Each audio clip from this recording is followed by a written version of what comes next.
Oke, di sini gua akan bahas soal fitur pada HP gaming yang banyak dibilang kalau ini adalah fiturnya para pengangguran, yaitu fast charging. Ini gua to the point aja, soalnya udah mulai banyak istilah-istilah baru untuk yang satu ini. Padahal gua aja dari awal tuh bingung kenapa ada yang nyebut ini adalah fitur pengangguran. Ya gua ngerti konsep fast charging itu ya biar lu bisa main game lebih lama ya kan. Tapi ya emang sih kalau lu bikin sebutan baru tuh ya paling pinter dah ya para warga yang satu ini nih ya. Nah tapi sekarang gua akhirnya nyempetin bikin konten ini dan gua akan share pula opini gua tentang bypass charging. Kalau apakah fitur ini kepake? Ya langsung aja lah, mending bumper dulu.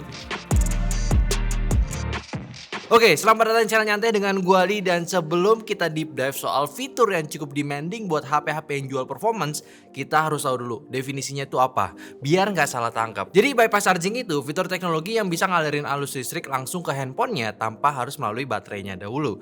Yang kalau handphone itu udah jelas biasanya ditenagai lewat baterai atau harus lewat baterai ketika lagi ngecas. Nah, fitur ini bisa nge-bypass atau ngelewatin ya sesuai namanya aja, bypass charging. Apakah berbahaya fiturnya? Ya tentu sama sekali tidak kalau dari definisinya. Malah HP lu bakal berterima kasih kalau lu bisa manfaatinnya dengan benar. Harapannya nih ya, kalau lu pakai fitur ini, handphone lu tuh akan tetap stabil buat main game di waktu yang lama dan baterai health lu nggak akan cepet kekuras juga. Nah, dari dua poin ini sebenarnya udah jelas ya. Jadi faktor utama yang jadi pengganggu ketika lu orangnya itu suka grinding game di waktu yang lama. Makanya gua harapin ini ada di handphone-handphone yang emang udah jualan performance. Selain dari penggunanya yang main game itu gila-gilaan durasinya, namun chipset di handphone sekarang pun juga udah nawarin performance yang ngacir banget lah. Lu lihat aja handphone di harga mid-range sekarang udah bisa main Genshin Impact secara lancar. Beda sama beberapa tahun lalu, pengatasan Genshin itu jadi pembuktian kalau handphone itu kenceng banget atau enggak. By the way, lu nggak atau enggak sih sebenarnya fitur bypass charging ini tuh sebenarnya udah ada di handphone-handphone sejak dulu. Mungkin cuma namanya aja yang agak beda, tapi cara kerjanya ya mirip-mirip lah.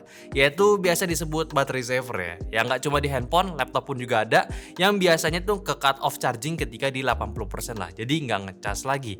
Nah tujuannya pun juga sama ya, biar nggak cepet ngabisin cycle baterai lu. Bedanya ya sama bypass charging ini tuh ya, sekarang enabling fiturnya itu nggak cuma pas di 80% aja, jadi lebih dinamis. Dan bahkan sekarang teknologinya itu nggak cuma buat main game aja, tapi beberapa smartphone juga udah mulai bisa aktifin fiturnya untuk kebutuhan apapun ya. Yang lebih mungkin lagi, kalau misalkan handphone lu yang bisa standby buat dipakai berbisnis, buat balesin chat ataupun mesin kasir ya kan ada juga tuh bisa kayak gitu ya. Nah, fitur ini bikin handphonenya tetap awet baterainya. So, kita di sini udah ambil beberapa sampel buat bypass charging, sepengaruh apa dan apakah fitur ini wajib dipakai. Tapi sebelum itu gue sebenarnya agak bingung ya sama sebutan bypass charging hardware ataupun software ya. Gak tahu sih lu di komen ada yang kayak begitu ya, suka sebut-sebut seperti itu, tapi menurut gue sih adanya bypass charging ya pasti dari segi hardware dan softwarenya itu udah match aja sih. Kalau hardwarenya udah bagus tapi softwarenya belum bisa ya nggak bisa diaktifin dong. Kebalikannya juga, kalau softwarenya udah bagus tapi hardwarenya belum bisa ya buat apa juga ada fiturnya kan.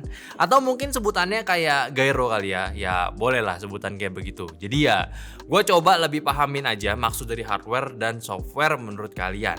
Dan handphone yang gue jadiin kontender kali ini ya ada dua ya, Infinix GT30 sama iQOO ZTNR. Yang gue spill dikit aja, gue bakal bandingin handphone ini juga secara keseluruhan, tapi gue fokus sama dua handphone ini untuk bypassnya sekarang ya. Karena kata tim gue juga, mending ini aja biar lebih mudah buat diambil kesimpulannya nanti. Menarik juga kan ya. So langsung aja nih, ada 3 tes yang udah kita ambil. Testing gamenya itu di game Genshin Impact aja. Settingannya sama juga dan juga main di ruangan yang suhu terkontrol dinginnya ya. Dan kita cari tahu bedanya antara mode standar tanpa charging ya saat ngecas biasa dan saat bypass chargingnya kita nyalain. Kedua HP ini juga untuk aktifin mode bypass chargingnya udah intuitif. Lo bisa setting langsung di menu game dalam setting, atau lo bisa langsung aktifin via in-game swipe menu pop-up-nya untuk mengaktifkan fiturnya. Jadi ya bisa nih buat dicontoh ke handphone-handphone yang belum ada fiturnya, kayak Poco gitu contohnya. Oke, buat yang pertama main game tanpa colok charger, lo bisa lihat aja ya. Ini di game Genshin Impact di settingan medium 60 fps, main selama 30 menit, baterainya berkurang 7%. Dengan rata-rata fps ini dapat di 42 dan daya didapatnya yang berkurang yaitu di 3,83 watt ya. Suhunya itu yang tertinggi sampai 40 derajat Celcius. Lalu untuk di Genshin Impact pun yang di Infinix ya, dengan settingan yang sama, main selama 30 menit baterai berkurang 9% dengan rata-rata FPS yang didapat di 39 dan rata-ratanya power yang berkurang itu di 4,09 watt. Dengan juga suhu tertingginya itu di 39 derajat Celcius. Nah, ini take notes dulu ya. Di sini gua nggak akan bahas secara langsung soal FPS gede-gedean handphone mana ya. Karena itu bakal gue bahas lagi nanti. Cuma dari pengetesan pertama, lu bisa catat aja dulu dari penggunaan baterai ya, dan juga suhu yang dikasih itu seperti apa. Plus juga grafis chartnya kalau main game ini secara defaultnya. Oke. Nah, sekarang nih buat mode bypass chargingnya off tapi kita ngecas biasa ya. Dan kali ini kita tes langsung 1 jam gameplay. Dari iQOO Z10R di waktu awal jelas input dayanya tinggi, tapi udah oke. Pakai charger aslinya yaitu di 90 watt, daya yang masuk saat main game itu hanya 25 watt aja ya. Atau kurang dari 1/3 kapasitas chargingnya, yang jelas ingin nahan baterainya itu biar nggak ikutan panas. Dan itu pula dari data yang ada, daya untuk baterainya yang ada di kisaran 20 watt dan sisanya masuk untuk powering si HP-nya. Dan di posisi ini baterainya masih 80% ya. Namun jalan di kisaran 30 menit gameplay, baterainya udah full, daya yang masuk udah drastis berkurang. Namun suhu yang digenerate bisa mencapai di 41 derajat Celcius ya. Masih belum panas, tapi udah melebihi testing sebelum dicas handphonenya. Hingga setelah 1 jam bermain, naik lagi 1 derajat dengan maksimumnya di 42 derajat Celcius. Bahkan secara average FPS-nya aja jadi turun ke 33 FPS. Which is ini udah jelas kinerja iQOO Z10R itu menyesuaikan performanya lagi agar tidak semakin panas saat dipakai main game. Jadi SoC-nya menurunkan sedikit performanya ya. Apakah ini jelek? Ya belum lah, kan kita harus ke Infinix plus mode bypass-nya aja belum gue jelasin nih. Oke, sekarang di Infinix mode yang sama, kurang lebih kejadiannya pun juga sama. Dari startingnya 80% baterai dan dicas, daya yang dimasukkan jadi terregulasi agar nggak digenerate suhu yang berlebih, hanya 10-12 watt aja, which is Infinix pun juga udah selevel dengan iQOO nih, pintar sistemnya. Namun kejadiannya sama pula ketika masuk ke menit 30 saat pengecasan menyentuh di 94% ya memang nggak secepat iQOO ya, karena Infinix cuma 45 watt ya. Suhu yang dihasilkan pun sama-sama lebih tinggi daripada pengetesan saat on baterai langsung, jadi nyentuh ke 41 derajat Celcius. Cuma ya, karena dari awal chipset Infinix itu kasih average FPS yang lebih rendah daripada iQOO, jadinya saat main game 30 menit bahkan 1 jam pun itu juga tetap sama. Namun suhunya juga tetap di 41 derajat Celcius walaupun daya masuk sudah jauh berkurang karena baterainya ikutan full. Nah, langsung aja nih ke bagian bypass chargingnya ketika nyala nih. Buat iQOO, bypass chargingnya agak beda. Saat mode ini aktif, baterainya tetap mengisi daya baterainya ya. Walaupun memang daya yang masuk itu sedikit banget, kisaran 2-4 watt aja. Beda dari saat modenya mati yang bisa nembus di 20 watt. FPS-nya juga tetap sama, bahkan saat 1 jam main pun average-nya lebih tinggi walaupun ada penurunan dari 30 menit awal. Soal suhu mungkin gue skip dulu penjelasannya, jadi langsung aja ke Infinix-nya. Kalau di handphone ini bypass chargingnya itu bener-bener mutus aliran listrik ke baterai saat modenya on. Jadi kelihatan bener nih daya yang masuk langsung ke mainboardnya. Dan saat permainan pun FPS yang didapat juga tetap sama di 39 FPS average-nya. Nah, tapi kenapa tetap naik nih suhunya nih? Katanya bypass charging bikin gak panas handphone. Nah, Infinix tetap bisa nyentuh di 40-an derajat dan sama juga iQOO bisa nyentuh yang sama pula di 40-an derajat. Kalian jangan lupa ya, yang menghasilkan panas itu bukan cuma baterainya aja. Pas lagi dicas tentunya. Tentunya SoC ya yang utamanya akan munculin panas ketika lu pakai secara intensif. Makanya handphone akan tetap panas.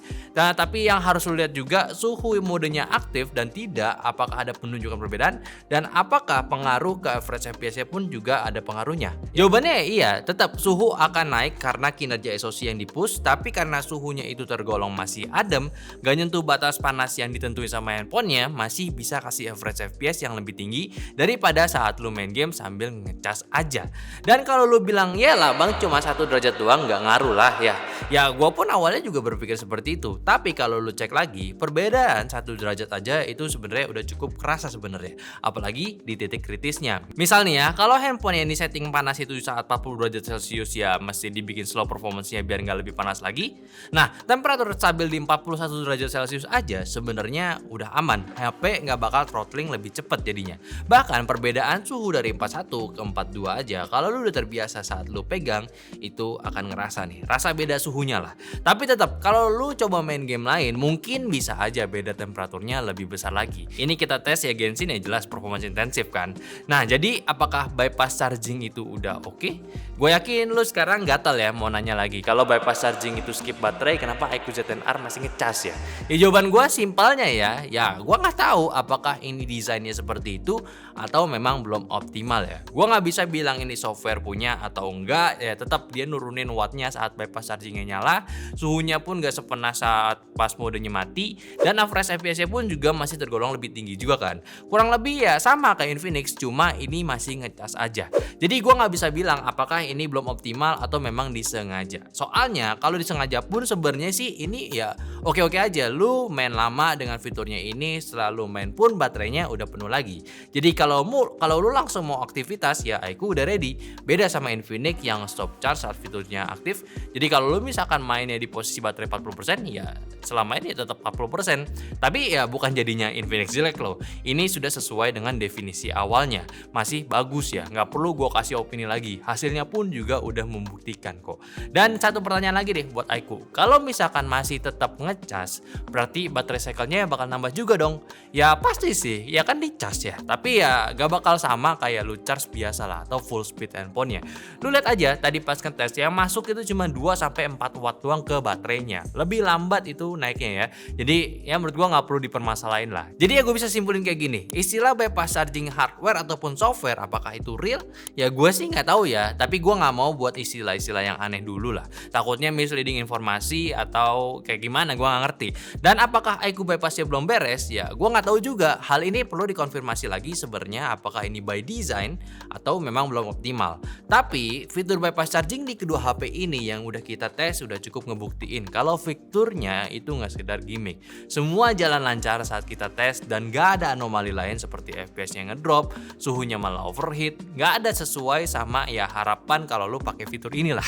Udah sih, data tes kita cukup ngebuktiin juga ini gak sekedar gimmick aja. Bahkan kalau handphone lu gak punya fitur ini, lu juga bisa pakai fitur battery saver yang limit chargingnya di 80%. Kurang lebih sih fiturnya sama aja. Gue udah coba ke beberapa handphone ini juga. Sebelum gue putusin bahas IQ sama Infinix aja ya saat 80% udah nge-stop ngecasnya. Bahkan IQ pun juga. Namun kira-kira kapan sih kita perlu bypass charging? Wajib banget gak sih emangnya? Jawabannya tergantung. Kalau lu mau pakai dan rencana intensif berjam-jam main game ya better pakai fiturnya.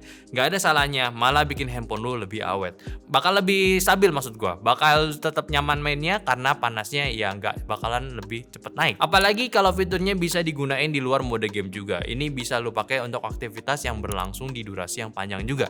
Kayak tadi gue bilang aja. Kalau cuma pakai sebentar, lu main game cuma sejam doang, ya sebenarnya sih nggak butuh-butuh banget lah. Kayak lu lihat tadi aja kita main game on battery selama setengah jam, Genshin aja kayak nggak nyampe makan 10% baterai. Jadi anggapan aja, kalau lu main 1 jam nonstop, ya nggak bakalan ngabisin lebih dari 20% dong. Harusnya ya. Ya masih aman buat lu pakai aktivitas lain ya. Jadi ya intinya sih ya, gue tetap berharap fitur ini akan ada terus dan dikembangin kalau misalkan belum beres.